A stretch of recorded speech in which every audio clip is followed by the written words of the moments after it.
God's people had a new land. Now they wanted a king. But God is your king, Samuel told them.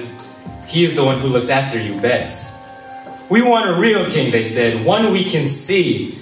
God knew that a king might not be kind to his people or look after them as well as he would.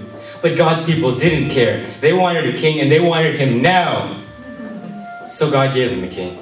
He called Saul and he seemed like a good king at first. But he became proud and stopped listening to God. He didn't obey God or love God with his whole heart. Saul can't help me with my plan, God said.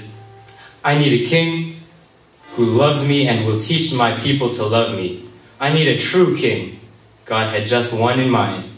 Go to Bethlehem, God told Samuel. You'll find a king there, a new king. Samuel's job was to listen to God and tell people what God said. So Samuel went to the little town of Bethlehem. God told Samuel to go to Jesse's house. God was going to choose one of Jesse's sons to be the new king. Jesse had 7 strong sons. Now in those days, if you were going to be the king, you didn't have to be the richest or the cleverest, although that was always nice. You had to look like a king, which meant you had to be the tallest and the strongest.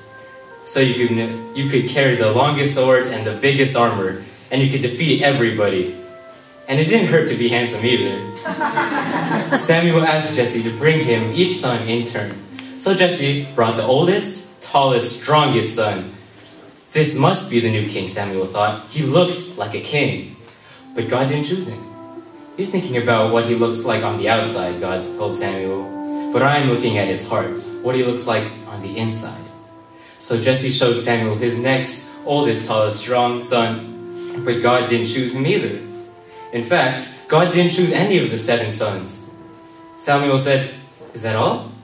Jesse laughed. "Oh, well, there's the youngest one, but he's just the weakling of the family. He's only a teeny." "Bring him," said Samuel. Jesse's youngest son came running up, and God spoke quietly to Samuel. "This is the one." His name was David. "He has a heart like mine." God said, "It is full of love. He will help me with my secret rescue plan.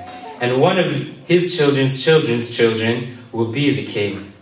And that king will rule the world forever." Samuel anointed David's head with oil, which was a special way to show that you are God's chosen king. "You will be the new king one day," Samuel told him. And sure enough, when he grew up, David became the king.